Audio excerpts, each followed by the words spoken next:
Magandang umaga po at live mula dito sa Pag-asa Weather Forecasting Center.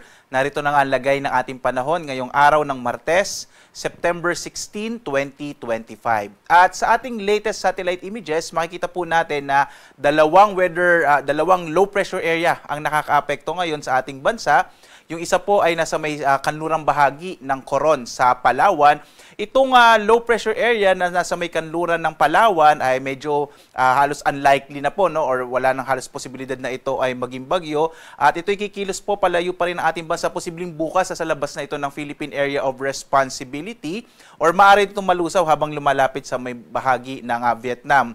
Ang isa pa nating minomonitor, ito ay na-develop lang po kaninang bandang alas 2 ng umaga, ay itong low pressure area na nasa may silangan, hilaga-silangan ng Huban sa lalawigan naman ng Sorsogon. Sa ngayon po, base sa pinakahuling datos natin, in the next 24 hours, medyo maliit pa yung tsansa na ito ay maging bagyo at kikilos ito pahilagang kanluran sa mga susunod na araw. At habang kumikilos ito, palapit ito sa may Northern Luzon, ay hindi at inaalis na yung posibilidad, maaari pa rin itong maging bagyo in the next few days. Kaya patuloy natin mo-monitor itong nabuong low pressure area sa may silangan ng Bicol region. Inaasahan natin na itong trough o yung mga kaulapan na dala ng low pressure area sa may silangan ng Palawan, sa may kanluran po ng Panlawan at gayon din itong low pressure area na nasa may silangan naman ng Sorsogon ay magdadala ng malaking tsansa ng mga pag-ulan pa rin sa malaking bahagi ng Luzon at Visayas. Habang dito sa may Mindanao,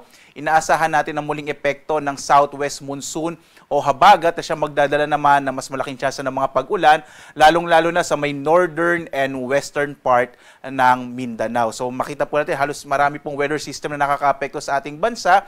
Nandyan din itong easterlies o yung hangin nagmumula sa karagatang Pasipiko na siya naman magdadala ng maulap na kalangitan na may mga pag-ulan partikular na sa may bahagi ng Cagayan Valley region.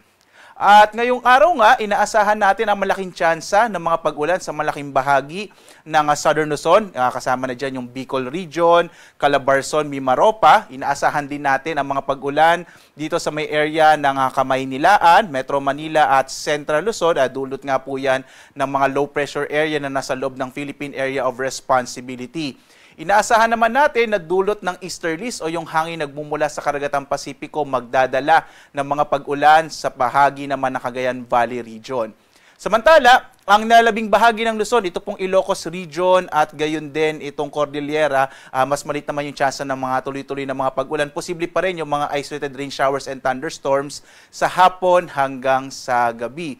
Agwat ang temperatura natin sa Lawag, 25 to 31 degrees Celsius. Sa Baguio, 17 to 24 degrees Celsius. Sa Tuguegarao naman, nasa 24 to 31 degrees Celsius. Sa Metro Manila, 25 to 30 degrees Celsius. Sa Tagaytay naman, 23 to 29 degrees Celsius. Habang sa Legazpi, 24 to 29 degrees Celsius. Inaasahan din natin ang malaking tsansa ng mga pag-ulan sa bahagi ng Palawan, dulot nga ng mga kaulapan ng low pressure area sa may kanluran ng Coron sa Palawan. Agwat ang temperatura sa Calayan Islands, 24 to 31 degrees Celsius. Dito sa may Puerto Princesa, 25 to 31 degrees Celsius. Malaking bahagi din ng Kabisayaan ay makararanas ng mga pag-ulan dulot ng low pressure area sa may silangang bahagi ng Sorsogon. Agwat ang temperatura natin sa Iloilo, 24 to 29 degrees Celsius. Sa Cebu, 25 to 31 degrees Celsius. Sa Tacloban naman, 25 to 30 degrees Celsius.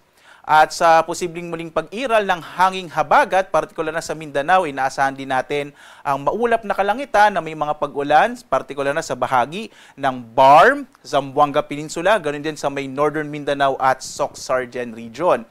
Ang nilalabing bahagi naman ng Mindanao, yung Caraga at Davao region, makararanas naman ng mga isolated o pulupulong pag-ulan, pagkilat-pagkulog ng bandang hapon hanggang sa gabi. Agwat ang temperatura natin sa Zamboanga, 26 to 32 degrees Celsius. Sa Cagayan de Oro naman, 24 to 30 degrees Celsius. Habang sa Davao, 24 to 33 degrees Celsius. Sa lagay naman ng ating karagatan, banayad hanggang sa katamtaman na magiging pag-alo ng karagatan sa ating kapuluan. Subalit kapag po may mga thunderstorm, posible pa rin lumakas yung alo ng karagatan kaya iba yung pag-iingat, lalong-lalo na yung mga maliliit sa sasakyang pandagat. So wala po tayong gale warning pero mag-ingat pa rin lalo na pag may mga thunderstorms na kung minsan nagpapalakas ng alon. Samantala, ito po yung ating inaasahang magiging lagay ng panahon sa mga susunod na araw. Bukas, posible pa rin ang maulap na kalangitan na may kalat-kalat na mga pag-ulan, pagkilat-pagkulog. sa malaking bahagi ng Luzon, dulot po nitong low pressure area na kikilos pa Hilagang Kanluran, habang posible pa rin ang maulap na kalangitan sa Western Visayas, Zamboanga Peninsula, Northern Mindanao at BARM. Ito naman ay posibleng epekto ng southwest monsoon o habagat. Pagdating po ng araw ng Huwebes, inaasahan pa rin natin ang maulap na kalangitan na may kalat-kalat na mga pag-ulan sa Palawan, dulot po ng posibleng epekto ng southwest monsoon o habagat, habang yung low pressure area nakikilos pa Hilagang Kanluran ay magdadala naman ng mga pag-ulan sa malaking bahagi ng Northern Luzon. Pagdating ng araw ng Biyernes hanggang Sabado, posible po na mas mabawasan na yung mga pag-ulan pero magiging depende pa rin yan dito sa posibleng pagkilos ng low pressure area. Kaya lagi po tumutok sa update ng Pag-asa para dito sa ating mga binabantayan na weather system. Samantala naman kahapon, naglabas po ang Pag-asa, nag-issue po tayo ng tinatawag na La Nina Alert. Ang ibig sabihin po ng La Nina Alert ay more than 70% na yung posibilidad na magkaroon po tayo ng La Nina, lalo na sa susunod na buwan, sa buwan po ng Oktubre. Ang ibig sabihin po ng La Nina ay ang karagatan po, yung temperatura ng karagatan, particular na sa may Central at Eastern Pacific ay mas malamig kesa sa normal. Ang ibig sabihin nito, posibleng magdulot ito ng mas maraming bagyo pagdating po sa pagtatapos ng taong ito. At dahil nga sa mas maraming bagyo, posible na mas mataas o malaki po yung posibilidad na mas mataas kaysa sa normal yung mga pag-ulang mararanasan sa malaking bahagi ng ating bansa. Dahil po yan sa iba't ibating mga weather systems na makakaapekto sa ating kapuluan. Muli po, ang Pag-asa at ating mga climatologists dito sa DOST Pag-asa ay magbibigay pa po ng mga update sa mga susunod na araw, particular na dito sa posible nga po or dito sa ating La Nina na mararanasan, particular na sa may Central and Eastern Pacific na makakaapekto sa ating bansa. Ang ating araw ay sisikat mamayang 5:45 na umaga at lulubog, ganap na 5:57 ng gabi.